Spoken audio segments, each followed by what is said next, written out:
For the second time today, Team Spirit will take the stage. We saw them earlier today having a clean series against the two-time champions OG.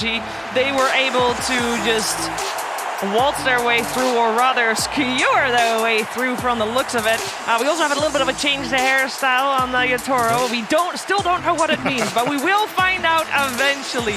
But this squad is one of the youngest teams here at the International, but they don't look it. They look like veterans. They've been playing like veterans, and we can say the same thing about their opponents, Virtus.pro.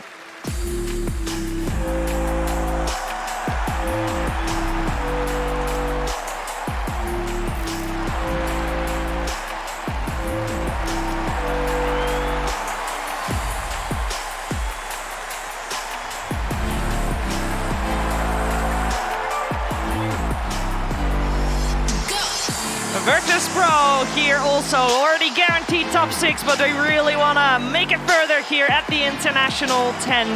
And in their way is Team Spirit, of course. But Virtus.pro, there were some question marks before the tournament started. Were they, or were they not, going to be able to deal with the pressure of playing on stage? We saw them 2 majors before this where it didn't look as good as people were expecting.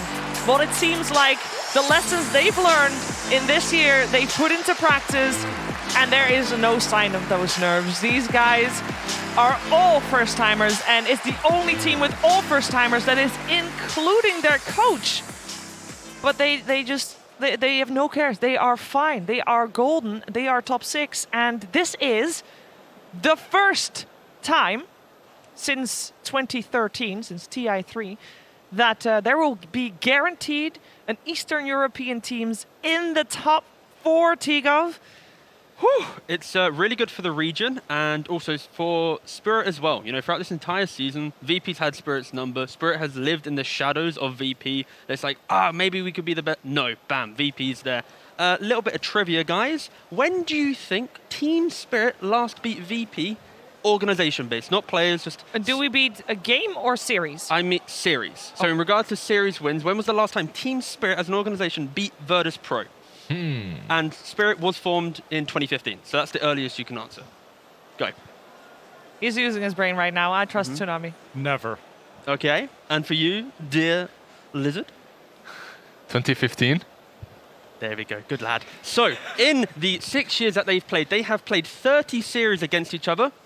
VP has won 29 of those series. Spirit has won a single series against Team I was Spirit. close. And fun fact, it was the first ever series Team Spirit played against VP when they formed, and that was a Ramses roster back in 2015, MDL 2015. Since then, Team Spirit has never beaten Virtus.pro.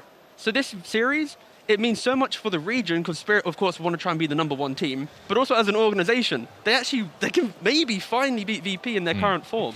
Eastern Europe has a pretty solid power dynamic. You know who the top dogs are. Team Spirit were pretty much up to this TI, never that team. I would still, I guess 2015, because actually Tigov told me about it earlier, but if he didn't, I would never actually do it. I see how it is. I had to check with someone. I was like, okay, my man, you think this is cool? Oh, I forgot you're on the panel, brother. You got so close that you weren't previously informed. This is, I'm already very, very distrustworthy of this people now. All right, but also being from that region, right? Yeah, Playing with those teams, I had some insight for sure. That's it. But they did, okay, just to add maybe, they have won at least 12 games. So it's 59 games to VP, 12 to Spirit. But in series count, it is still very gruesome in regards to Spirit being able to actually match up against Virtus.pro. Yeah, because I want to talk about that because, of course, this roster of Team Spirit has only been around since December 2020. So everything before that, you know, this team, they don't care about that. But this team has, of course, faced Virtus.pro in the DPC League. They played in the same DPC League. Virtus.pro, as many of you know, they came easily first in both seasons. And Spirit was actually one of the few teams that was able to take a game here or there, Tsunami. Yeah, in grand total, VP lost 3 games throughout both seasons of the DPC. Crazy. And Spirit didn't even get second place in Season 2. It was Navi that got second place in Season 2. And so the fact that Spirit is in spitting distance maybe 3 months ago would have been impressive to me. Now, on the main stage, I would never have a favorite in this situation. You asked me like 3 weeks ago, I'd been like, VP got that free. How's Spirit even going to make it to top 6 in the first place? This isn't even a discussion to have. Now, after seeing Spirit 2-0 OG coming in hot into this series. And type. Easy And game. OG. game. They typed it. They're feeling themselves. I might have to consider Spirit to be the favorites. You now. could hear it in the interview as well that Miposhka gave. He literally said, we are not the same team that Virtus.pro has faced earlier. We've improved a lot, and this is going to be a different series than those that they had during the DPC season. Yeah, we could take a look at the playmakers of Virtus.pro and Team Spirit. And I say playmakers, I both basically mean the position 1 and 2. So the carry and the mid. Both of these players for each team have had tremendous success. Toronto, Tokyo, 2 rampages, 5 godlike streaks. It's very, very impressive. They need to update Yatoru's profile picture, however. They do. They do. Shave that head. Let's get some Photoshop on that job. I want to know why. Gotta know. You Maybe gotta it's their know. secret power. I'm also curious. This must be one of the youngest main event matches. I got a tried stat for to me? look this up. Okay. I tried to look this There up. he is. It is very difficult to judge this because Sure. obviously TI 1, 2, and 3 had a lot of first-timers, but it's been so long that there were nine first-time TI players on the main stage at the same time. Wow. And then also playing for a guaranteed position 4 on the main stage. Like, that is unheard of. It is incredibly good for the region, as we already pointed out, incredibly good for the game, and incredibly good for their wallets as well, because top 6 is nice. You get 1.4 million. It's not bad. If you lose here, you're still good. That However, feels good, man. Something. this series, on the line, $1 extra million. Oh, just an extra mil. Just an extra Just mil. an extra Just mil. a house each, lads. Off we go. Easiest BO3 of my life. Give me an extra mil. I mean, Virtus.pro got to practice yesterday. When they played in the upper bracket semifinals, they were playing for an extra 2.2 mil. And obviously, they lost that series against PSG LGD. But I hope they learned something from that with the pressure tee. Yeah, that's the key thing, is the fact that VP is coming into this series getting completely swept out of the upper bracket compared to, Spirit. They themselves were doing, kind of the dumpstering the number on OG. So it is kind of the tale of 2 different paths to get to here. Normally, the upper bracket teams, it's a bit more of a fight, right? It's more like a 2-1, or at least there's something close. But that was a VP that we've never really been seen thrown out of the game that quick. So it really puts VP to the test in kind of, the additional coach they have, how they're kind of preparing, and they failed at majors before with this type of thing, so they need to really bounce back because you do not count Spirit out in this game. Are you guys just expecting a bloodbath? No Yes. VG Yeah. gaming, just Absolutely. standing, Yep. defending the high ground, defending the triangle, none of that. Although- just full playmaking I hope constantly. so. I will say that will probably be a similar thing to like we just saw with T1 versus Vici, where it's not a tournament meta, it's just an internal series Oh, meta. for sure. Yeah. Yeah. I would like to see that definitely as well. There's a fun fact for Team Spirit. We have, but before the event started, Team Spirit, the organization, did a couple of rapid-fire questions for all their players, and one of the things was they basically named 2 things, and you had to choose one of them. Pizza or hot dogs. or Word something like that. association. I will tell you what was said very soon, because first it is actually time to get the draft going. Team Spirit versus Virtus.pro. Game 1. Because that is also us. Hello. All right. So before this tournament started, one of those 2 options that were pointed towards most of the Team Spirit players was upper bracket or lower bracket. Okay. And I mean, most players answered upper bracket. There's no surprise there. Sure. However, I think star player of this morning's game, definitely star player of this morning's game, Collapse, he said lower bracket. And I think we saw this morning why I feel like that extra pressure. I mean, obviously the hero helps. Of course, the hero gets banned. Look at that Collapse with the Instantly. Mars and the Magnus removed from the pool. But that extra pressure, for some players, Lizard, it just propels them to the next level. Not only for Team Spirit, it looks the same for Virtus.pro, I would have to say. They are just looking so much better under pressure, and they're youngsters, which is insane to say. They're inexperienced, both of these teams, and yet millions are on the line, and it doesn't matter. And this Tidehunter Weaver opening, it was obvious. It was coming because Mars and Magnus were banned out. Magnus had to go after the OG series, so they go with the standard minus armor meta, but bam, Virtus.pro, they answer it with the Medusa after the opening of an Elder Titan. Yeah, I like this from VP just because of VP is a very aggressive team, and it's like OG and VP are the kind of same vein in how they play. So for Spirit, just beating OG in that kind of counter-aggressive playstyle, then moving into a VP series, you can kind of feel the same theme in their draft, right? So just pick up this kind of bigger hero, be it the Mag, the Mars, or a Tide, just park that in front, and you're going to be able to play a pretty secure game. And that's why when VP, they pick up a Medusa,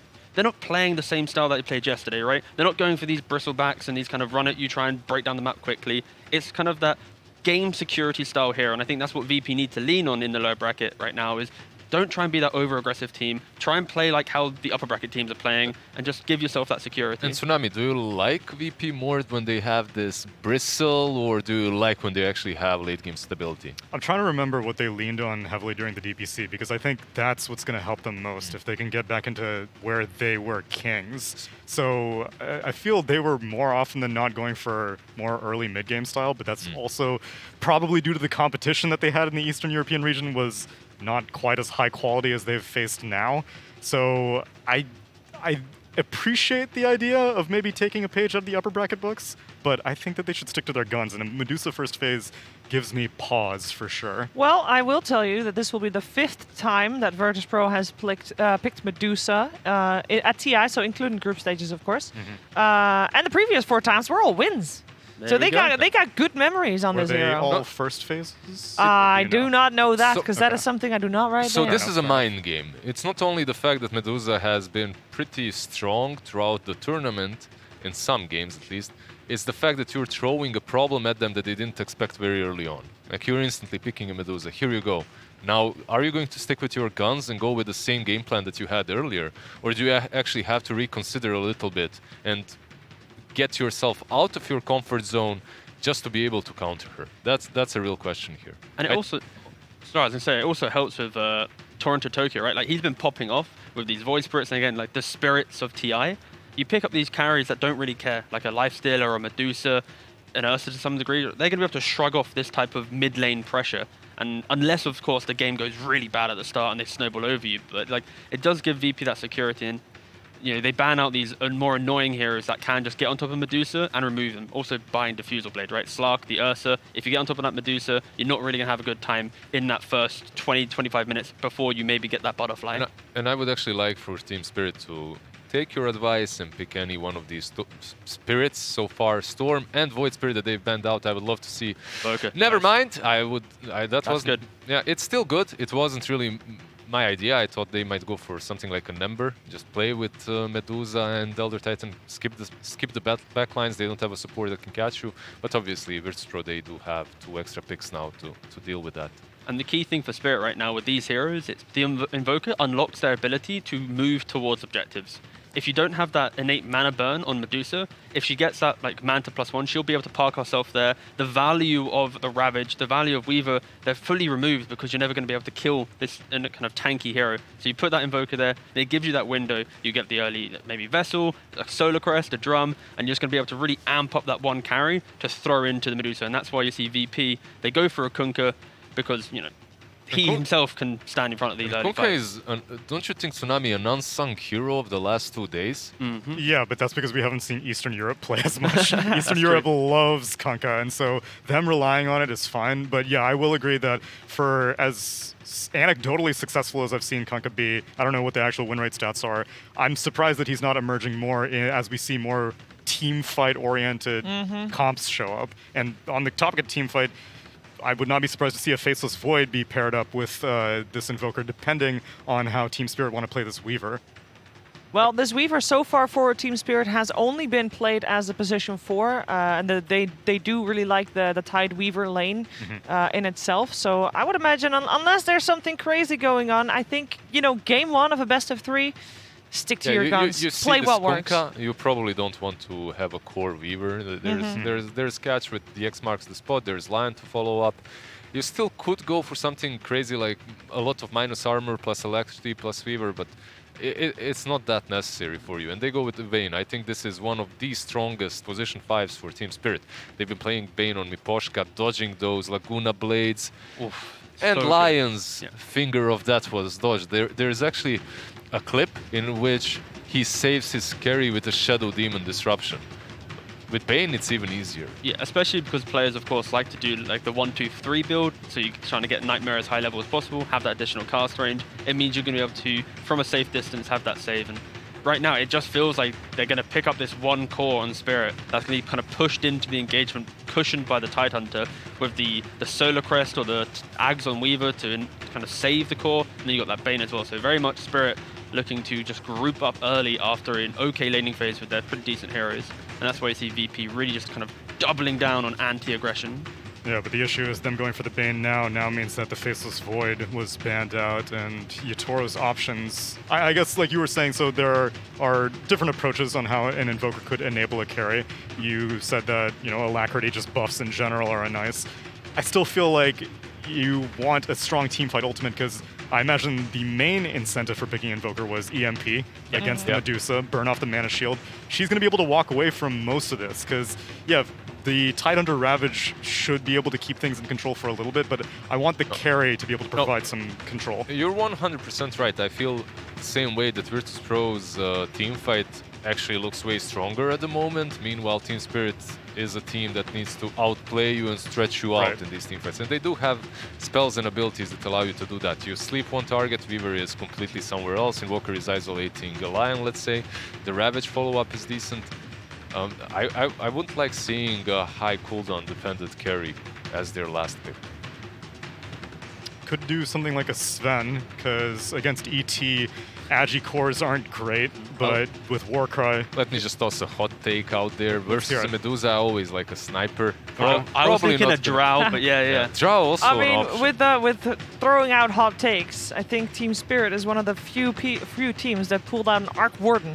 Oh, That's there true. you go. Actually, that's a pretty decent idea. So right now, like if you look at Yatoro, he's played 16 different heroes in the 23 games that Spirit have played. Like he has a very wide pool in the carry, which is very helpful in this scenario, right? Like the heroes that we're mentioning, Arc, you can delay the game against a Medusa. You can never really siege as VP. If you go for a Drow, you have really good kite in the fight to try and kill off that Medusa. You don't really care about her items, but you are afraid of. I just like Kunkka or Arc Lion. so much now that Shiver has mentioned it. I really like the pick. I would love to see it on the side of Team Spirit. Arc for me is not.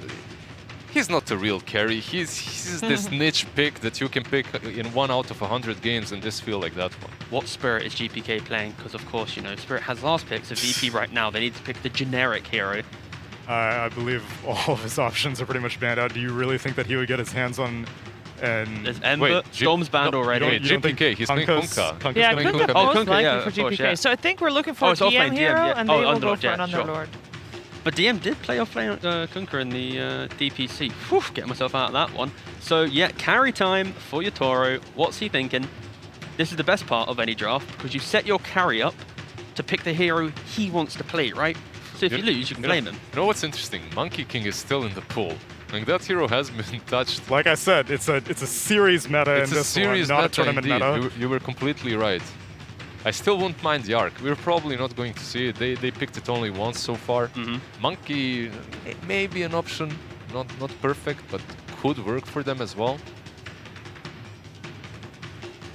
Yeah, other highly contested tournament heroes also. Like Terrorblade's completely MIA. I don't know if you would. I don't think you would pick it No, this you game. wouldn't. No. So right now, the reason why Spirit's taking a bit of time is one, the tournament lies on the line, and they do go for the monkey. Yeah, it's easier, right? This hero is way easier to execute with than it is with an Arc Warden. And it doesn't put you on this weird timing later on in which you're defending high ground versus a Medusa, you're not even pressuring her, and the moment you go towards the low ground and abandon your defense, you get picked off. So Monkey is much easier to play. I guess with the Monkey King as well, like you still can buy that Diffusal Blade to really punish the earlier timing of Medusa. The question is, like, we've seen Echo Saber, Basher, BKB be like the staple of the games at least we've seen today. So it'll really be on Yotaro. What type of game is he feeling?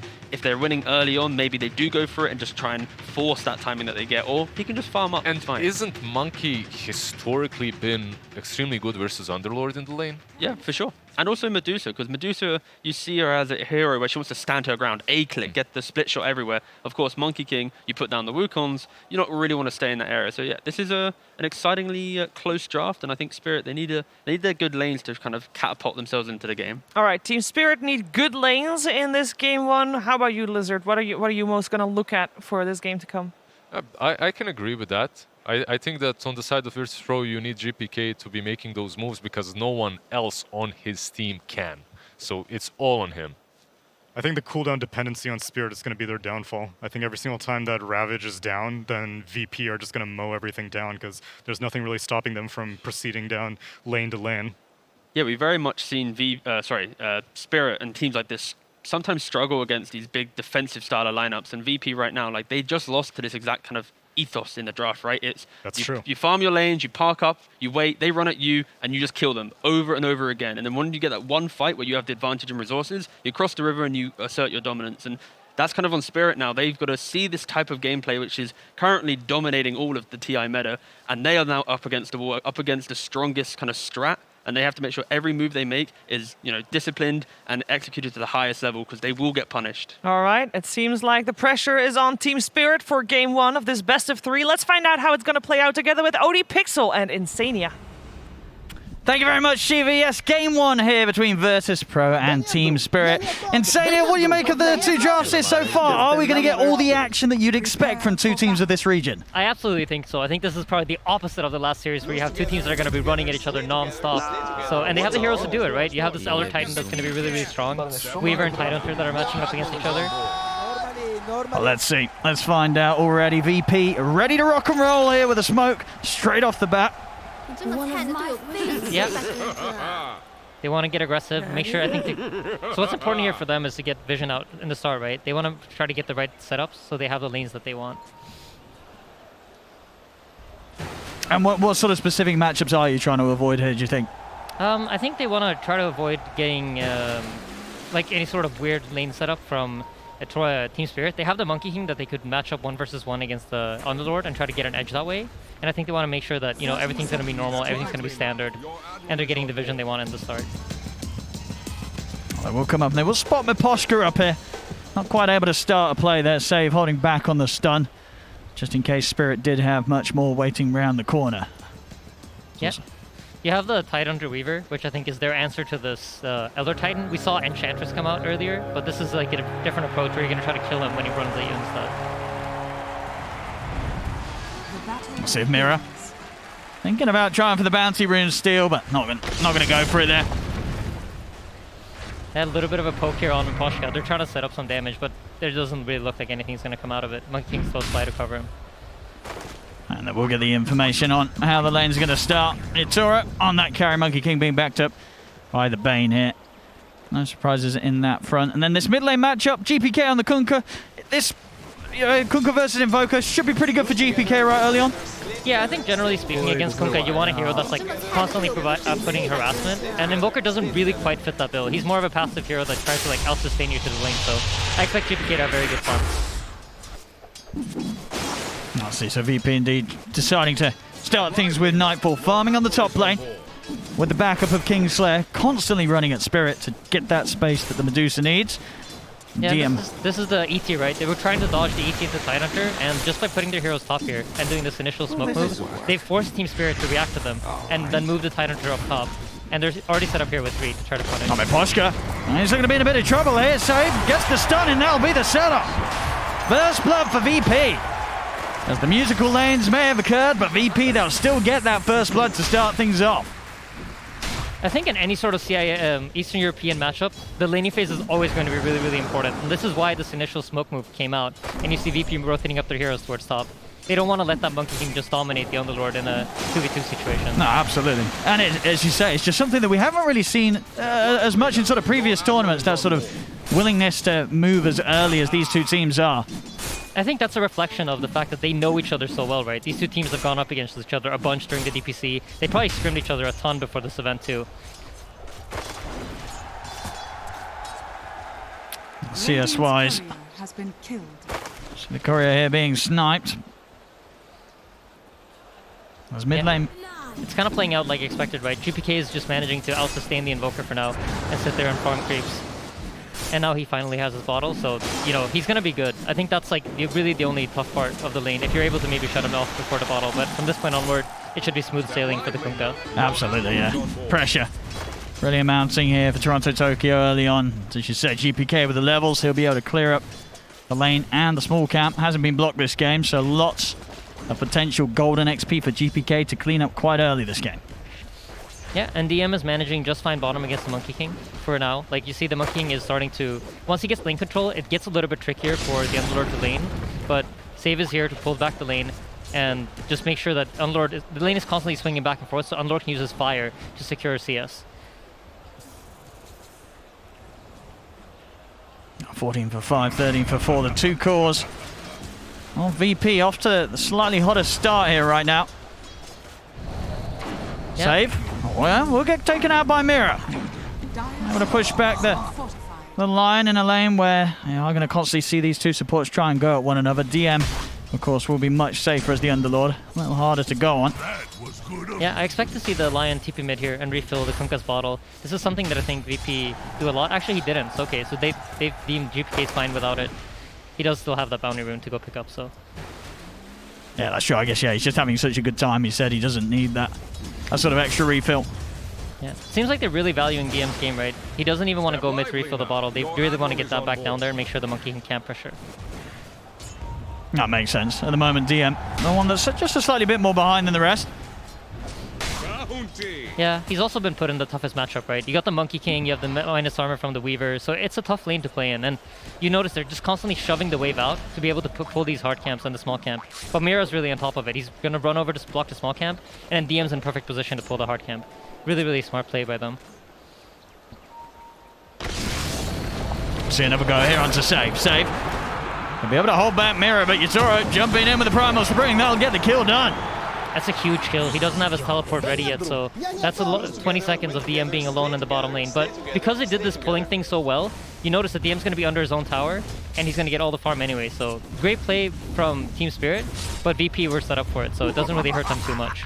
I mean, and what's sort of the game plan for Save in this early game? Because it seems like this bottom lane is...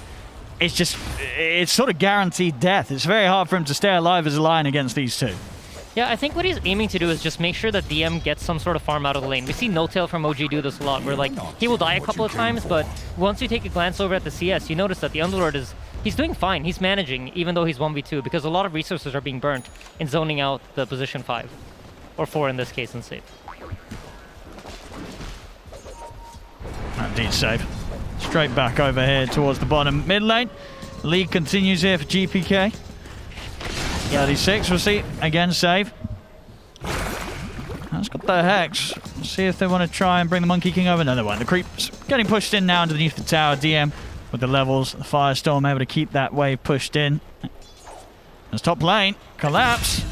I'm going to go down there. Kingslayer getting away with that one. Not even losing his life in return. Yeah, and in the middle lane, as expected, right? You see the Kunkka is slowly starting to edge out the Invoker. This is a lot due to the fact that Kunkka can both farm out the lane with his Tidebringer and then rotate himself over to the small camp and farm it out while he's waiting for the wave to push back in.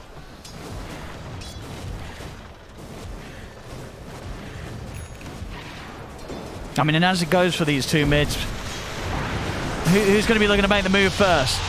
I think once Kunkka's 6, you could expect some sort of support rotation over. It's pretty hard for the Invoker to pair up with any of his 2 supports to really get kills here, but with the right rune, you know, double damage, they might have some sort of threat, but without it, I think it's almost impossible. So expect VP to make the first move towards mid. See, top, they try and go on to Nightfall. Good cover here from Kingslayer. Stomp out onto the 2 of them. We'll look to force them back off away from his Medusa. As Nightfall will be able to continue to farm safely. Bottom lane, not going to be the same story for Yatoro, though. This time round, Save and DM will manage to kill him off underneath his own tower. Yeah, and this is huge for them. You pick this Monkey King to zone out the Underlord, right? You want to make sure you shut him down, but they're managing to find this kill. And I think this is a lot due to the fact of how Save played the lane. They've managed to pull XP into the Underlord, and once he hits level 5, they have the damage to take out the Monkey King.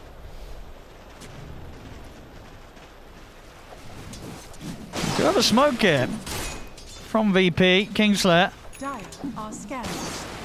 Looking toward this mid lane, but Toronto Tokyo, he's playing very cautious. A scan comes out as well. He's aware that VP likely looking to try and get some sort of setup onto him mid.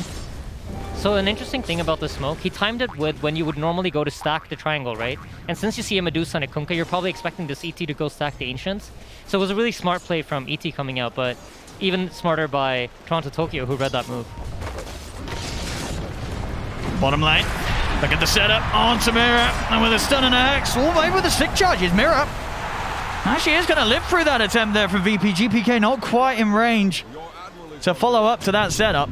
So Mira will manage to get away. And you see they get this ward out behind them as a consequence. I think VP spotted it out though, as they have a ward right next to it that should have seen the Weaver place it. I mean, look at this move top. Setup's been here from Miposhka. Toronto Tokyo. TP's over. Mana's gone. Nightfall getting burst low by the EMP. Tornado as well. As Toronto Tokyo leaves no chance for Nightfall to get away. Very good move there from Spirit, knowing that VP had left Nightfall on their own. I think they really need to make sure that they keep these moves going. And once you have earn charges on the Invoker, it becomes a lot easier. So this first TP is really important for him that it pays off. I think if the game continues going stale, you see VP's cores are just getting more CS for every minute that passes by, and their heroes farm faster, so it's on Team Spirit now to really try to enable the Invoker as we move into the mid game and get some moves going.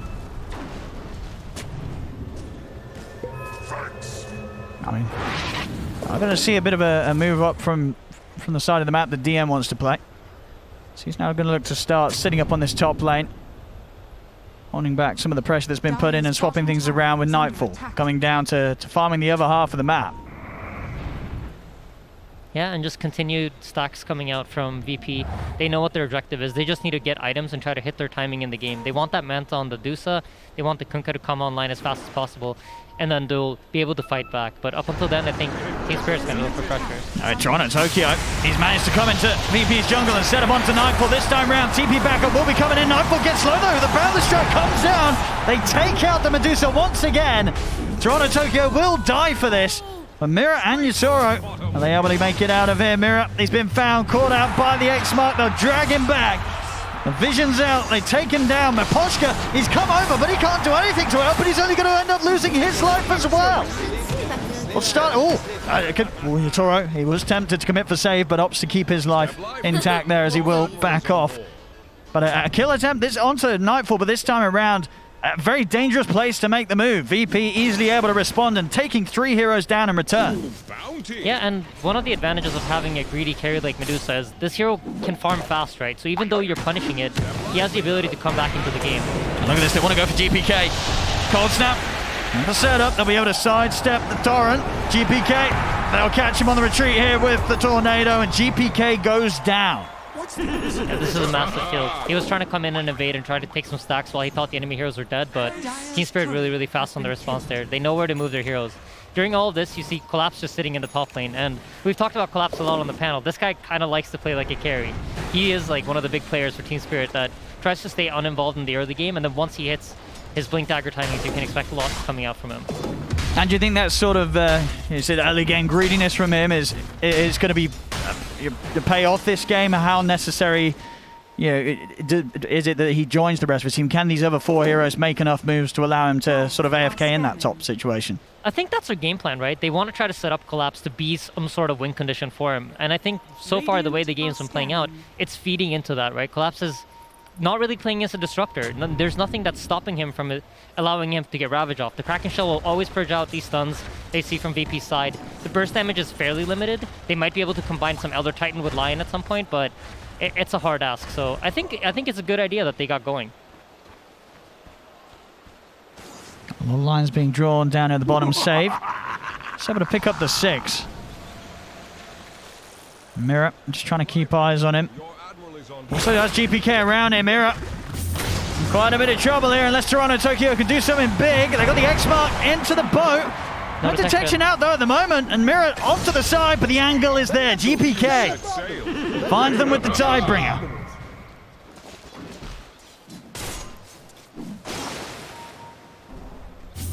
A nice little kill there, and still having that finger of save ready to use if they want to try and push on for some more action. Yutoro You notice how Yator is really active for Team Spirit, and he's constantly like putting himself in positions where he could potentially join some sort of play. This is something that I think is very unique to Spirit, where Yator will be more active in the early game, and then later on he'll start taking the farm as Collapse comes online. And he's reaching that point. The Tidehunter is getting pretty close to finishing up his item, and you should see this Ravage fight come out soon for Team Spirit, where they look to take some tower. Lively now. Your Admiral is on board. Yatora will back out of this area for now. Top lane, they're looking to try and get the kill onto DM. See DM trying to get the ultimate going, but they've got a lot of disable. Cold Snap kicking in. DM can't get the ult off. So by moving all these heroes top, they brought 4 heroes top. Let's see what VP can do on the response. For them, it looks like they're going to try to invade into the triangle, secure some sort of vision, or check the stack situation. And during all of this, you see Medusa's just slowly farming away at the Ancients in the triangle. The space created from DM. It certainly is, and now we'll see the other 3 members of VP look to continue to grow that space. Kingslayer, GPK, and Save. Off with the smoke, but as it is, Spirit very much grouped up. Not going to be caught off here, and we'll see with Spirit's strength from the farm that Collapse has. It's a little careful and you know, difficult for VP to make moves into Spirit's 5-man lineup as Collapse. He'll always be there ready to pop that Ravage and potentially turn things around with a good combo from Toronto. So one of the counterplays to, you know, a lot of TPs being used here is that the VP knows that Spirit are now stuck wherever they show on the map, wherever their heroes are showing. They know that they can play on the opposite end of the map. So at this point they realize, you know, a lot of heroes bottom, we can move in, pressure out this mid tower, and set up for some sort of weak reaction where you know there won't be 5 heroes.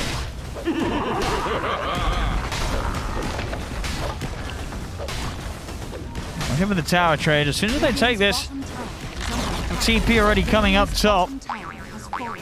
Gonna have to be a little cautious though on the Bane. Still look to try and hold on to this mid. This top lane, Miposhka will be seen. No, not quite able to get the setup. Even with the rest of Spirit coming over, Miposhka, it's going to be hard for him to close in for a Nightmare lead in. As VP, they'll show their faces and back off as soon as they know that they've forced a reaction from Spirit, and Spirit backed over to their half of the map. Yeah, and if you take a look at the net worth, you'll notice I think VP are quite happy with this pacing. They're getting the farm on their 2 cores that they want. Medusa already has a Dragonlance Yasha finished up. Their Kunkka is extremely strong. He has Armlet, which is currently one of the strongest items in the game. We were talking about it back in the panel. I mean, the stats, right? The damage. It's crazy. It gives you 75 damage on a strength hero. GPK gonna try and start things off here. They've got the grip to lock him down. He needs help. If they've got anything to stop this grip, they don't. GPK caught out from the high ground there. And top, Yatoro, he's gonna look to try and pick something more out of this as well as he's heading over to save. See the tornado angle coming from Toronto Tokyo, and he lines it up brilliantly. Another catch here for Spirit. I mean, Team Spirit are playing this game extremely well. This is the pace they have to play with. They have to continue applying the pressure because they're getting out-farmed. If you look at the gold ticker, it's constantly moving in the favor of VP. So these plays are needed for them to slow VP down. But as of right now, it's not really working out. But they need to continue this aggression. And once the Tidehunter is strong enough to join them, that's when they really need to take out some towers and then start controlling map space. Sure. I mean, that's sort of the big thing we've seen, or not seen so far from Spirit, just fighting with Collapse involved. He's still sort of kept to his own devices. Yeah, and he's about to finish up the Blink Dagger, so expect the smoke coming out. And the timer's certainly ticking. Nightfall and GPK getting serious farm so far this game. Spirit, what sort of setup will they be able to get here with Blink Dagger? Ready to rock and roll. Yeah, VP are doing a good job of only showing their cores on the lanes, while they have Medusa farming a stacked up triangle and the camps that are safe. You only really ever see the Medusa walk up to creeps if there's a hero nearby to keep him safe. And in this case, that's Save. As they're attempting a kill on Collapse mid. So you set up. They're coming in, Collapse. Finger as well. And he's got Nightfall moving into position with the Stone Gaze. Collapse can't get out. At the same time, the fight kicking off the side. GPK has been caught in the Wukong's command. The boat comes crashing over there. GPK, he's still alive. He's able to armlet toggle himself back out. He's getting away. He walks out of the whole team fight. They can't kill the Kunkka. And are crazy. VP, they've managed to move themselves on top of Toronto Tokyo. He's trying to run, but the damage not going to quite be done here. Toronto Tokyo also surviving somehow. Finally, GPK goes down in the river. And Shitoro will manage to wrap around and get on top of the Kunkka. Yeah, he sniped him with a stun there at the end, but oh my god, those armlet toggles, those are crazy. He kept staying alive and then he keeps baiting Team Spirit into a bad position. Well, we're going to see them continue to try and fight here. Nightfall and DM, they turn towards Mirror, but now the chase from Yutoro comes out. VP, they've decided to bail out of this. They see Spirit just chasing them down. Save has been left over towards the mid here. Lead forward, big hit coming in with a boundless strike from Yutoro. Spirit, they're finding these fights that, as you say, they've got to keep going. They've got to bring this action. And my goodness, they certainly are. They'll take the team fight, and by the looks of it, they'll take this mid tower as well. Pretty much nullifying that lead the VP had began to create from the farm they're able to pick up on the map.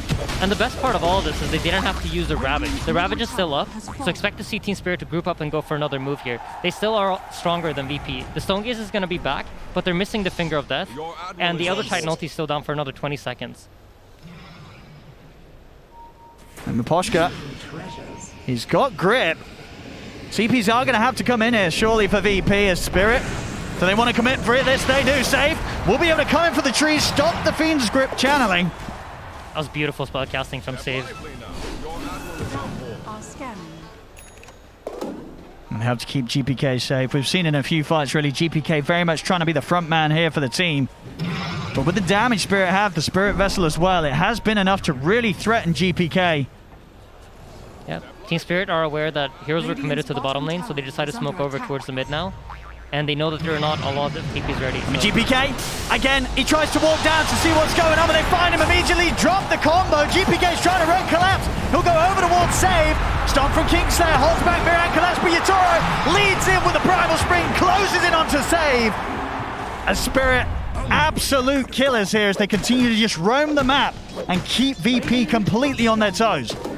Yeah, and like I said, the best part of this is Ravage is not expended. Oh my god, 4 TPs to the top. Oh my goodness, yeah, indeed, and collapse. Can you get in for the gush? Not quite. DM just out of range there, but I mean, you see it. Team Spirit just completely on the same page here with the franticness of the moves that they're pulling out.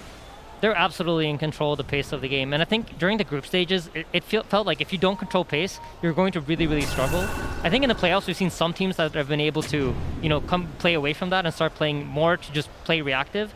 But in this series, between the two of these Eastern European giants, I feel like whoever has pace control is going to be determining the pace of the game, and that's going to allow you to get more farm. So, yeah, it feels like Spirit are really doing everything they need to do to stay ahead here. Getting over, taking a bit of this triangle as well away from VP. VP playing a bit more cautious now. Top tower is under attack. Not seeing GPK being the one to lead sort of the movements now. That's so hard for them to kill the Tidehunter. So wherever the Tidehunter shows up, they kind of have to play away from. So Tidehunter goes top, you see VP swing over to the bottom side of the map. Radiant's top tower has fallen. See over towards the mid. TP's coming in as Miposhka's looking for the setup. DM, he's looking to play it safe. He's looking to take the mouse straight away with the Rift, and he makes it just in time. Gets the both of them out of there this time round. Nobody will fall to Spirit, at least not yet. Spirit, they are chasing on. Again, just feeling so confident when they're fighting around their Tidehunter here. Collapse, very, very strong. Jump on the Yutoro there, they found him up in the trees. That was a perfect Blink reveal for them. He just finished out the Blink Dagger, TP's mid, and snipes out the Monkey King. Let's see if they can get anything more here. VP whilst Yutoro is down. They're certainly going to look for it. Smoke up straight away from VP. Now it's their turn to hit back with the action. It seems like Nightfall decided to skip the Manta, and he's going to go straight for that Eye of Skadi. It feels like he needs the stats to survive. Step lively now. We're running out of time a little bit here on the Monkey King respawn. 10 seconds or so. So they're going to make a move quick, Save. We'll get the opening straight in. Get the setup. And it's going to be Toronto Tokyo going down. Mirror. As the bugs out. And they've got the grip onto GPK. TP's coming in. Spirit. They may have lost their mid, but they will be able to get the trade onto VP's mid in return.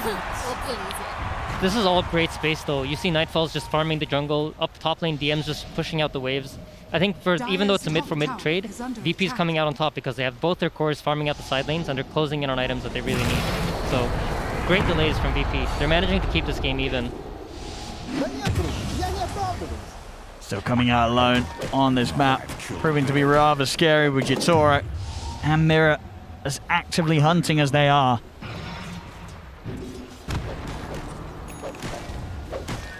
Scotty finished up for Nightfall now. Yeah, things have definitely become a lot more difficult for Spirit if they try and fight close to this Medusa. Nightfall ready to stand tall.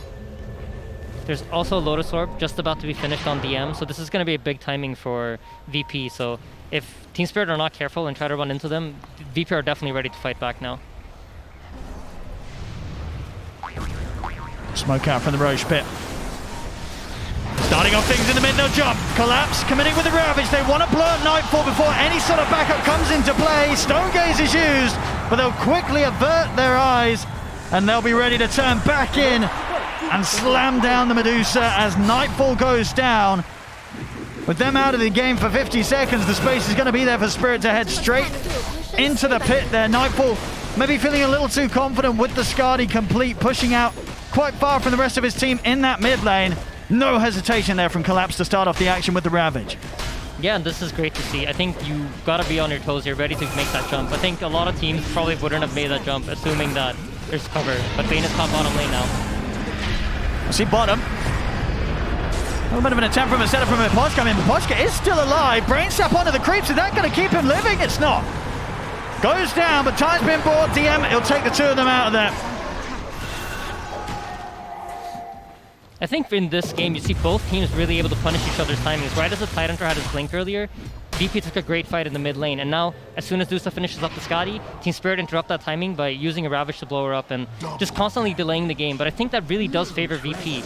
So even though a lot of things are going right for Spirit, I think this is really their time to shine. So once they get the Ravage up, I expect them to go try to take over the enemy side of the map and really force VP into their base, which I feel like they haven't really quite been able to do, even though they're getting a lot of really good kills. VP, smoke up in the low ground, save straight up with the initiation. He's got the opening onto Collapse. Collapse is pretty tanky. Have they got the damage to take him out? It's back up on its way. It is Tornado, not going to hit anything. Misses them all. Collapse still being run down here. I mean, he's falling low, but he's not quite dead. He's finally going to go down. They will get the jump done, but now Yatoro's in with the BKB, jumps along the backlines. That's the Wukong's command out. As Nightfall Stone Gaze and has attempted to escape. DM also able to head off to the side. Mirror keeping themselves on top of the Medusa. Just got to be careful of Nightfall with that Skadi. Hitting back hard, so Mirror will back off. So you're noticing in every single team fight, once the Monkey King ult comes down, Medusa's going to want to respond with Stone Gaze to force both teams to disengage from each other. It's a great tool for VP to just zone everything out, make sure that they can't get chased down, and just get out of that Monkey King ulti and force Yatoro to chase out of his ult. I mean, such a close back and forth game. Exactly what you would hope to see between these two teams. It's 1k gold in it, 13 to 17, 25 minutes in. And my only worry is about the scaling. I just feel like VP's draft just keeps scaling up so nicely into this game. And if they can already kill the Tidehunter, that means that, you know, as the game goes on and the Medusa starts buying items that actually allow her to deal damage, it's only going to get easier for them. Absolutely, no, as you said, Spirit's attitude this game, and has been in many others, was to put that increased priority on getting Collapse's game going early. Has had a couple of solid Ravages, but other than that, the fight's not looking easy for him to perform. Yeah, I just think VP's been doing a great job of just disrupting Team Spirit's game plan. Even though Team Spirit's been getting these kills and, you know, they're applying the pressure, which their draft should be doing, there is always an answer back. And I think Save has like really been leading the charge. As soon as he got the blink on Lion, it felt like the momentum of the game kind of shifted. And you saw VP have the ability to fight back, and especially for map control. Dire are scanning. Dire's top tower is under attack. Radiant's bottom tower is under attack. Spirit. Still 2 minutes left on Yatoro's Aegis. They want to get something done. But VP as strong as they are, they're right up by Spirit's tier 2 tower, so quite the walk Spirit's going to have to take if they want to run into them. This is great discipline coming out from VP. Their vision is in the top area of the map, so they're only willing to fight here. So they're just basically setting up their heroes top, and they're saying, you know what, even though you're damaging 2 of our towers, we're going to take out your top tower faster, and this is where we are willing to fight you, so you need to come back to us. They understand that these 2 towers that they have in both the mid and the bottom lane aren't that valuable for them as it is to fight under their own vision. So just gonna happily give it up while they keep farming it and reaching their timings on their heroes. Radiant's middle tower is under attack.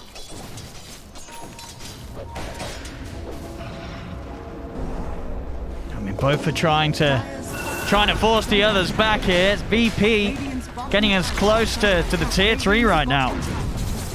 What's Spirit going to do about this as Nightfall starts knocking at the door? Spirit, they're going to have to answer. Miposhka will turn up. Nice little sleep dodge at the stomp. Yeah, even gets a voice line from GPK.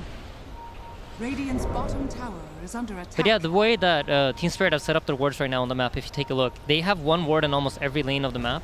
And this is because they know that once this game breaks up and both teams start resetting back, and it's a map control game, this is going to give them opportunities for pickoffs. Whereas VP set up 2 wards up in the top jungle, expecting Team Spirit to come to the top side of the map and try to fight them.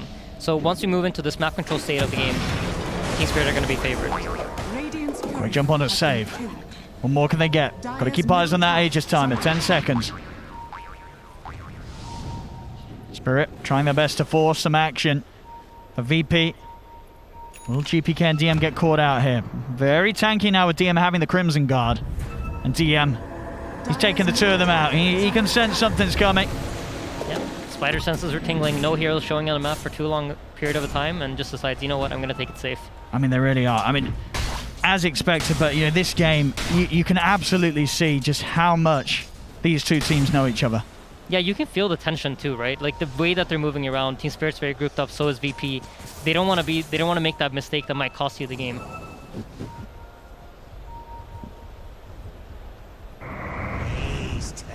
VP noticed that the Invoker's alone as the Monkey King shows top, and I think this might be their cue to try to make a move once Save is caught up to his teammates. Miposhka.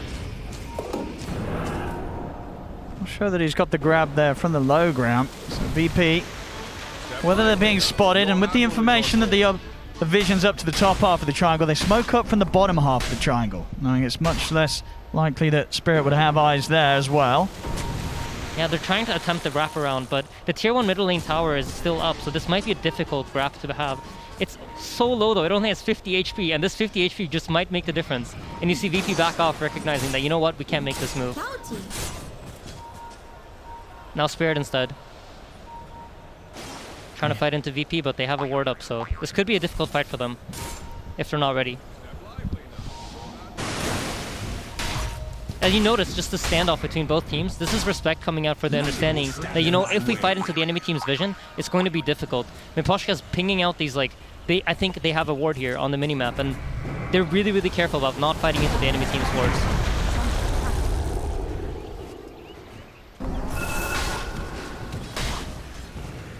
I mean, when are we going to see them run into? It seems that they're just reading each other too well.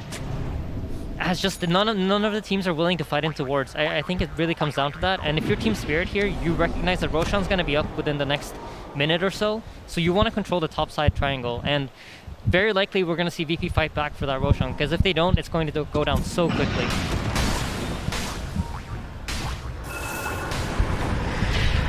Well, looking down bottom again, but DM is out before anything happens here. Spirit might get the chance to just take this tier 2 tower. Toronto. So look for Kingslayer here. We'll commit for the BKB. See how much further they can chase. Oh, that was a great read there. Toronto, you knew that Slayer was going to stand still to avoid the Sunstrike. It ends up coming straight down on him. He reads him like a book. A beautiful play right there. That was excellent. But you can tell how tense they are, right? That BKB usage from the Invoker just indicates, like, you know, they're always scared that someone might be there to back them up as DM is caught mid. I mean, yeah, straight away to the mid. Miposhka's caught him with the grip. And they turn that quick kill on a Slayer into something a little bigger. DM now out for a minute. Yeah, and Roshan's just about to respawn, they think, but it seems like he's not. So, no Rosh on the first timer tick. they're just going to continue to sweep the map here, I think. When they have the numbers advantage, this is the time for them to just make sure that they keep applying the pressure to keep VP in their base. They're finally getting that map set up that they were looking for in the earlier portion of the game. And it's reflected in Monkey King's farm. He's caught up to Nightfall, which is huge for them. They need this Monkey King to be able to stand his ground.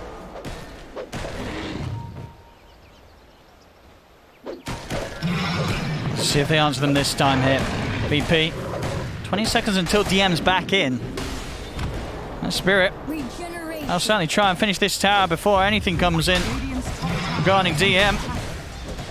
And it will be theirs. Another objective taken. Closer and closer now towards Collapse being able to pick up his next item. That's the next one done for Yatoro. Skadi on the way. In fact, it's just been delivered.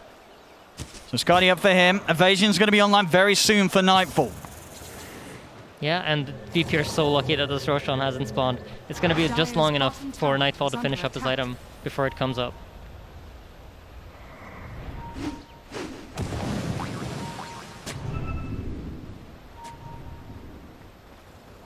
Both teams just so patient this game. And it really has. It's just kept so close. Normally we see some sort of lead up and then swing around, but it's been a few thousand gold in it for the last 30 minutes or so.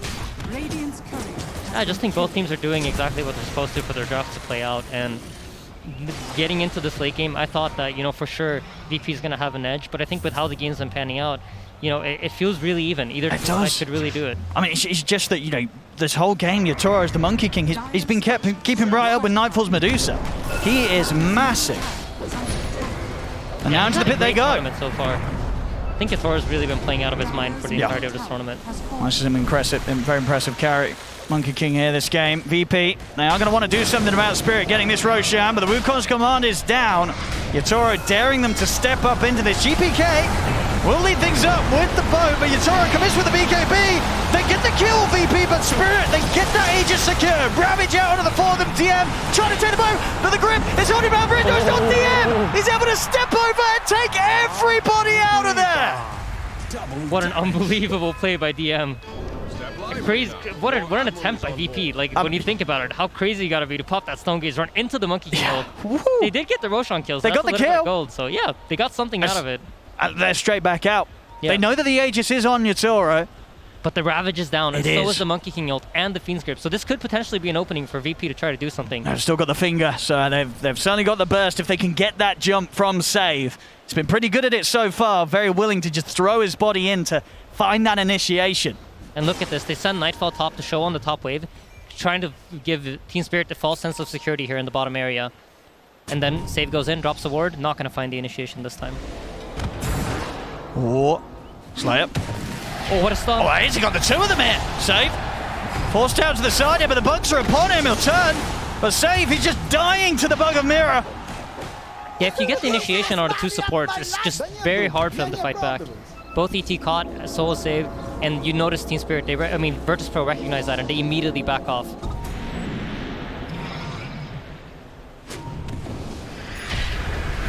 Let's see what they've got here now. That's GPK. He's going to charge him with the bow straight down onto the beam. But Poshka, he's gone. See what they can get from the jump from Collapse. Collapse, he's trying to get in on top of Nightfall, but Nightfall's focusing now Toronto Tokyo. The BKB comes out from Toronto, trying to run. GPK looking to try and get the catch on him, but he's too fast. DM, he's been left behind by the rest of his team. This time, DM out to start off the action. See the buyback from Poshka as he's already heading immediately over to see if he can get some sort of grab onto the two of them. Now watching for the high ground, but the stun comes out for Yatoro. The Balance Strike straight in on top of them. Sunstrike's going to miss. GPK's got to reset for now, falling a little low. Yatoro looking to get on top of Nightfall, but the Stone Gaze is out. Yatoro jumps back up to the trees. The finger straight in onto Poshka as it's a dieback on the Bane. But this was two buybacks from VP committed to make this play. Yeah, they needed to. I think if Nightfall goes down there, they're in a very, very hard position to play the game. But now they have a dieback situation going on the Bane. So that's 60 seconds where they can try to set up the lanes and get map control back and try to finish up their round of items. Because you see 3,000 gold on the Medusa isn't really helping her do anything. But as soon as that 3,000 gold turns into a BKB, that's a pretty big advantage they have. Because she's really getting controlled by this Invoker. We'll see a recap of this fight again. I mean, what sort of stood out to you the most about this move here? I mean, it's a great initiation they find on the Bane. As soon as the Bane is taken out, you notice VP feel very comfortable standing the ground. And there's no Ravage, so you can see Nightfall's just very easily able to chase, but as soon as a Bane buyback comes out, their position here is kind of broken from VP. You see DM on one side of the screen, and you have Nightfall and Kunkka on the other. And this is just a little bit of miscommunication, I think, coming in towards the end of that fight. We've seen a few times now where DM's ability to disengage has been huge. And without him there at the start of things, a very, very hard fight for VP to back out from when things don't start to go their way. As now, Spirit able to push up a bit of a lead here, up 4K. Yatoro still standing there, I said, pretty much dead even this whole game with Nightfall. Both of these carries just on the completely same level. Yeah. Medusa finishes up the BKB. Now this gives her 9 seconds of where the Invoker can no longer Deafening Blast her, because that's been her biggest problem in the team fights. Just constantly getting Deafening Blasted, not allowed to output any damage. So I expect this next team fight that comes out, eyes on Medusa, because she's finally going to be able to be allowed to deal damage. As top lane save is caught. No, he's going to be gone for sure. Saves out. Yep, and Spirit's already in position to make a move with both Tidehunter and Monkey King here. Smoked up, gonna jump on the Kingslayer. Whoa. This time off the mark with the Boundless. Bit of a rare miss there from Yatoro compared to some of the fantastic stuns he's hit so far. Yeah, absolutely. We have an Aghanim Scepter also finished up on the Tidehunter, so anyone that's caught in the Monkey King ult with Gush on top of them, that's gonna be real tough. Oh my goodness, the physical damage coming out from those two. I mean, even just sort of a Gush and a Boundless. Some of these squishier heroes are going to disappear in a flash. Yeah, absolutely. If you see either DM if you see either Kingslayer or Save get caught by that Gush, yeah, they're gone. It's a lot of minus armor really across the board when you factor in the Forge Spirits and the Weaver as well. Yeah, absolutely. Nightfall.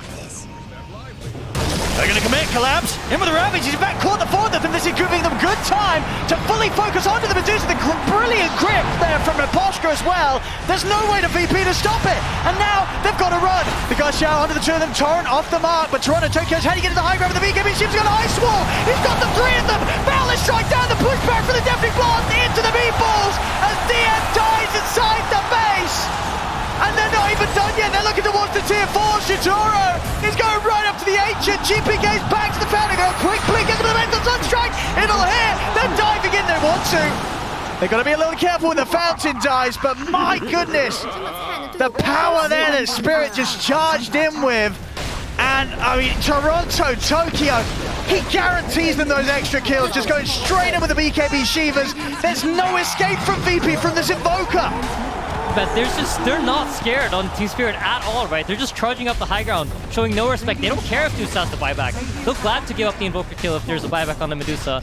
But I want to say, that's all started off with great initiation coming from Collapse, right? Does not hesitate at all. You see the Medusa up in front, blink Ravage, that allows Raposhka to keep that perfect position to get the Fiend's Grip off. And just overall, the team coordination coming out from Spirit right now just looks really, really nice. I mean, the way they're playing off each other is crazy. And straight up the top lane, no buybacks on the members of VP here. Spirit taking so much here away from Virtus.pro. That's his mega creeps for sure, and maybe even more. I see Spirit, do they want to stick around for further fights, or will they chill out for a bit? Looks like they'll back off. Yep. Very happy, of course, they are with what they've achieved here. No need to push it, as this game has just gone completely in their direction right now. 93% on the win probability, 16k lead. Megas out. I mean, VP, they do have the Dusa and the Kunkka. You know, these are cores that aren't too bad at pushing back the Megas, but no doubt about it, a tough position for VP to play from. Yeah, the Mega Creeps, the real advantage that it's giving VP right now is, Team Spirit right now is just that it's going to keep VP in their base and allow Team Spirit to kind of decide, what do we want to do with this? The Mega Creeps themselves aren't going to actually apply that much pressure outside of just making sure the VP can't freely move out on the map and make any moves that they want. So Spirit, they're just going to wait for Roche. It could spawn in about 30 seconds. So from now on, just expect Spirit to try to farm out, play together, play grouped up. You don't want to give anything away for free. Maybe even potentially try to set up on these lanes as they see VP heroes pushing out of their base.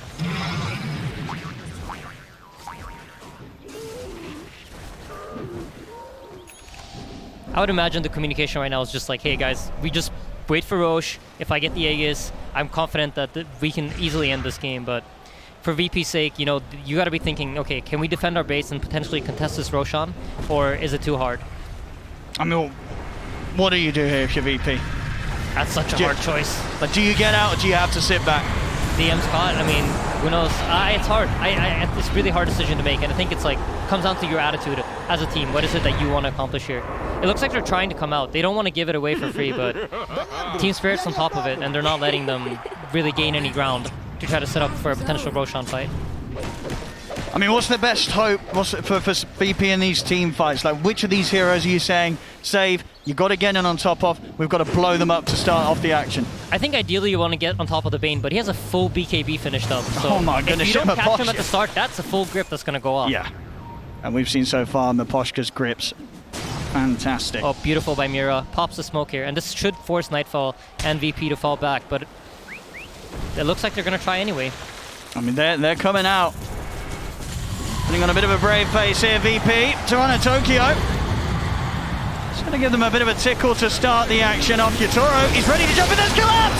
Immediately with the Ravage, second Ravage, locking down the four of them as Nightfall, completely out of mana, trying to run away with the BKB. The Earth Split will hold back Yutoro for now, but Nightfall, can he really escape this? He cannot! The Medusa dead! No buyback for Nightfall, as this should be the window that Spirit need to charge down mid and end this game. Yeah, this is, I don't know how you hold this off. VP thinking they're like, you know what, this is probably the best fight that we have. So they decide to move out of their base. They feel like the Aegis is too much to hold, and it just doesn't work out for them. I think for VP to have a good fight at this point, they really need initiation. And showing two heroes on the middle lane like that, I'm just not sure that's going to give it to them. We see actually a Spirit that they're going to hold off from pushing down the mid. Obviously we here at home, we can see Dusa dead for a minute. It is on the monetary side of things, so maybe assuming that the buyback was there and not wanting to make the mistake of pushing into a potential buyback from Nightfall. So they'll hold back for now, and VP, they will get the breathing room to keep this game going. Yeah, I mean, they probably assumed that the way the VP came out of base, right? You don't really do that play unless you have buybacks. It's too crazy otherwise, but you know, VP are simultaneously not showing any respect to Team Spirit either, right? They're looking for the opportunities they have to win the game. It's all right. BKB committed here for a quick one. Kingslayer's gone, but Toronto Tokyo is already in the base. He gets the lead in onto GPK. 20 seconds and Nightfall's back in action. The buyback from Kingslayer. Yeah. Well, they're looking for save. He knows he's pretty dead to apply here. the damage that he can in the form of mana drain. Yeah, Roshan about to spawn in about 5 seconds. I expect some player of Team Spirit is going to go check it out, and once they get that Aegis, it should be a pretty easy high ground push where you just drop the Monkey King ult to cover your heroes, and then you fight on top of the Monkey ult as you have 2 refreshers, I believe? No, it's an Aghanim Scepter. Still very good though. I expect the Monkey King to pick it up now that he's 6 spotted. Just a case, of course, for VP. Sitting back in the base there. There's not a lot they can do to stop Spirit from getting this. A lot of money being built up on some of the cores again from Spirit. I mean, Toronto Tokyo just walking around with a straight 5k in the bank. Dude, he's eyeing up an overwhelming blink on Invoker. I mean, we've seen, you know, the way he jumps in. You combine that sort of jump with the Shiva's Guard, the Ice Wall. When the BKBs are down, you're not moving anywhere. Yeah, absolutely. And there's no instant disable, right? When he pops his BKB, he's safe. There's only that Stone Gaze that will slowly take him into a stone, but the way he's been playing it, he's going to have all the time in the world to reset back after he blinks in. So really nice crowd control coming out of this Invoker, which is great against what VP has to defend with. So Oh, he's been having a fantastic game, Toronto. We have a Dagon on GPK. They just want that one kill, right? They're recognizing that we need to kill something on initiation, so Dagon GPK on Kunkka. I did not think I'd see that on the TI main stage. Oh, not at all.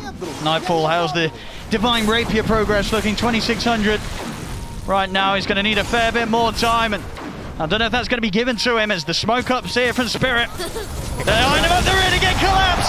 Straight over the first Ravage, pops the refresher into the second. Nightfall is gone. Has got buyback this time round, but the GPK has been caught by the grip from Pochka with the lockdown. GPK's out of the game for 2 minutes. TM, he's trying to take it back to safety here with the Rift, but the Ancient's exposed. GPK dead. Yutoro and the team looking to close things up. As Nightfall, he's trying to draw their attention away from the Ancient. Can he do so successfully? Atoro's committing. They want to just close it. They're looking for the game. They're looking for the objective. They'll get it. GG is called. As Spirit will get the Game 1 victory here against VP. That was a beautiful game. I think the part of the game where you saw both teams standing off, not really being willing to run into each other's vision, that was probably my favorite. You saw a lot of high-level decision-making where both teams recognized that, you know what, we're stronger if we're fighting on our own vision.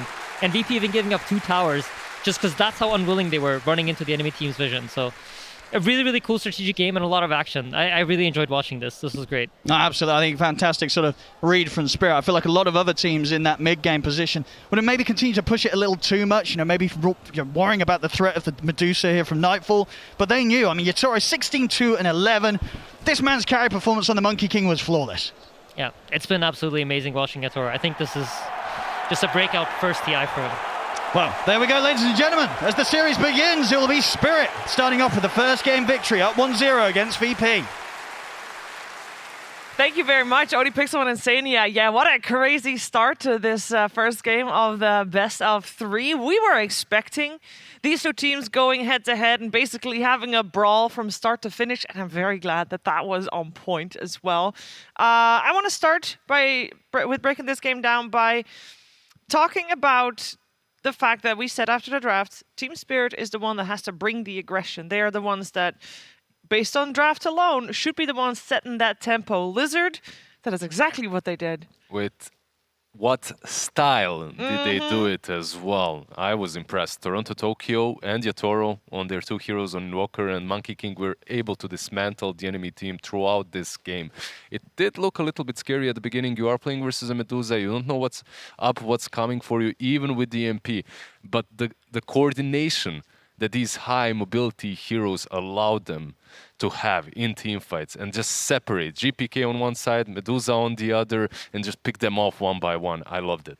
Oh, it was the beautiful balance, right? Minute 16, you see VP with the armlet toggles. Big fan of armlet, by the way. There, wait, there. Big fan of armlet, by the way. Anyway, so it's really close where you're having this one fight where VP goes aggressive, and then from that point, it's in this kind of perfect balance of who has cooldowns. If they don't, they're then smoking in, trying to make the plays. And I think the biggest undoing for VP in this game was, I think it was around 23 minutes, when Medusa died mid lane, you give the Aegis to Spirit, and that gave him that confidence of, we know how to play this game now. We know how to run at them. We don't have to really respect timings. We can just be in their face and just kind of ping pong around the map, kite them out. And I don't think I saw Medusa at any point stand still and A-click properly in these fights. It was, very, very good from Spirit. Yeah, she wasn't allowed to stand still and fight Tsunami. No, but VP didn't take it sitting down. Half the time she was disarmed because of Deafening Blast, and then once she finally got the BKB, you saw VP trying to take advantage of the gaps between Tidehunter Ravages, or they would even fight into Yatoro's Aegis half the time because they were like, it's okay, I think we have the capabilities necessary to win a fight, but I have never seen so many return trips in a Dark Rift before.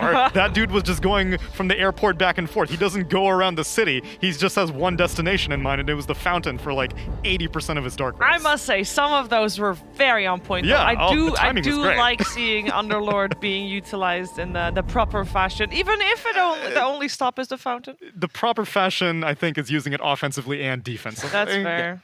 You wish you kind of maybe done some but again, I think it boils down to Spirit, and I think their ability to just decide when they want to go Roshan, it's what's gotten to this kind of position of top 6, right? Yeah, yes. Whenever this is top 4. They're already guaranteed top 6. They already got 1.4 million. We're fighting for top 4 right now. That's an extra 1 million, by the way. That's a lot of money. But it's just, their ability just to go to Roshan with confidence. Even if spells are up on the enemy team, they're like, okay, cool, sure, fight us here, please. We want you to come to us. And they just go there, they mark their territory, and it has carried them through multiple games now. It has carried them. I mean, we saw that the stats. I mean, we know it was already crazy that they got the Monkey King as the last pick because this hero has been so dominant the entire tournament, Lizard. Yeah, that's and they insane. just got it. I was looking through the carries, and you mentioned the Arc Warden, and it seemed great. I loved the Arc Warden pick. But Monkey King has been the most contested hero of the tournament for the majority of it, for a reason. At least the most contested carry as well. And once they got it, it felt like GPK, he just had way too much work. Like you're playing this Kunkka with an offlane Underlord. Yeah, you can buy an Atos, but it's not that instant cash that you need on your side. And because of that, this team that consisted of Monkey King, of Weaver, and of Invoker just constantly being in Ghost Walk, moving at 500 movement speed around you. You couldn't catch them. And why wasn't Medusa able to hit anyone? Because the moment they find a place, a position that's good for them to fight, Monkey King jumps on top of her and uses Wukong's command. Then you have to disengage. Yep. I also want to highlight GPK's Kunkka because he is a very good Kunkka player. Let me put that first and foremost. He is a really good Kunkka player. One of his signature heroes definitely started out. But that is something that Team Spirit was also respecting in the sense that he was often the hero that was targeted first. Yep. And I normally, whenever I feel like there are multiple Invis heroes, in this case the Weaver and the Invoker, then I'm like, oh great, I have so much Sentry Ward efficiency then. One Sentry Ward covers both these things. But the problem is, for GPK, he was trying to initiate fights as Kunkka, because the Tidehunter, he was just the watermelon that we know him to be. You can't initiate on him. You have to go for the backlines. They're a million of miles back and invisible half the time. GPK was really the only thing that Spirit had to be concerned about. Yeah, and then you jump in, and at some point the boats help, and then GPK lives. But at some point that just didn't happen anymore. I loved this Team Spirit versus Virtus.pro. We talked about the history between these two teams earlier, T. And we know that Virtus.pro has been the winner of this series more times than not. 29-1, Shiva. 29-1. 29-1. Now it's 30-1 now. Or no, sorry, 29-2 now. No. It's series. I thought you said the game count. No. Spirit, okay. If Spirit win this next game, not trying to jinx it, they will go 29-2 against Virtus.pro in organization history. That is mental. Let that be a lesson. No one beats Team Spirit 28 times in a row. 29 times in a row. But isn't it crazy how we've seen Virtus.pro do very, very well, but it feels like Team Spirit is just... They've learned and adapted more, right? That's fair to say. Yeah, for sure. I think, Yataru for sure is, popping off. Toronto Tokyo is popping off. And then if you look towards, VP, it feels like their adjustment from yesterday of aggression, they kind of double down on defense now. They have the Kunkka mid, they have the Underlord, both buying auras, both trying to be tanky. And then you have this Medusa trying to do damage, who's getting kited. So it's just Spirit reading the opponent, reading in the moment, and just playing so well. And I don't mind that. I don't mind that they're trying to take the secrets path, because it looks like they carved out the meta and they have the right idea about what's supposed to be played. At the same time, if you're doing that, you have to really reconsider the carry-to-carry matchups and if you actually have the ultimate win condition. Yeah, and of course on the stage there were 9 players on the booth there for the first time. There's 9 first-timers in this series, and on the side of Virtus.pro, actually, everybody, including the coach, is a first-timer there. So you can imagine if you might not know these players super well, but that's okay, because we got you covered with a rapid-fire question with Virtus.pro. Можешь ли ты, пожалуйста, мне зачитать последнее текстовое сообщение, которое ты написал своему тиммейту какому-то? Я скинул там мем про, Virtus.pro раскрыть свою первую стратегию на CI-10, и КПК и Nightfall съели весь провиант на International для того, чтобы другие команды голодали. И там дальше. Я скинул какой-то. Это секретная информация. Секретная информация. Про игру что-то? Про тренировки? Да. Кто наиболее вероятный человек в вашей команде, который начнет кричать во время матча? То есть аватарка одного Рамзеса, и на ней был слово Диман. Диман? Да. Там, условно, он немного непристойные вещи там орал после одной выигранной карты ниже сетки мажора. Поэтому пускай будет он. Кто наиболее вероятно начнет первым кричать во время матча? Егор. Он сказал, кстати, что ты. Последний фильм, который ты посмотрел? Дюна. Мы ходили всей командой в кинотеатр. Нравилось? Нет. Вообще никому не зашло? Только Даня вроде зашло. Последняя вещь, которую ты купил себе? $5, чтобы купить с комментаторами вот там фрат. Чью купил? Алсера. Спасибо. Шучу, не Алсера. Кто худший руммейт? Кто с кем тяжелее всего жить приходится? Так, ну, это довольно сложный вопрос. То есть сейчас все очень молодцы. И никаких нет? Нет, все идеальны. Все идеальны. Без шуток. Кто будет выражаться не самым лучшим образом в своем тиммейте? Очевидно, только купец. Справедливо, справедливо. Ну, самый тяжеленький, наверное, Егор будет. Егор. Почему? Ну, такой, типа, требовательный во многих моментах. Угу. Кстати, интересно, до тебя все отвечали, что все офигенные руммейты. Ты нарушил эту традицию, да. Смотрите это видео, ребят.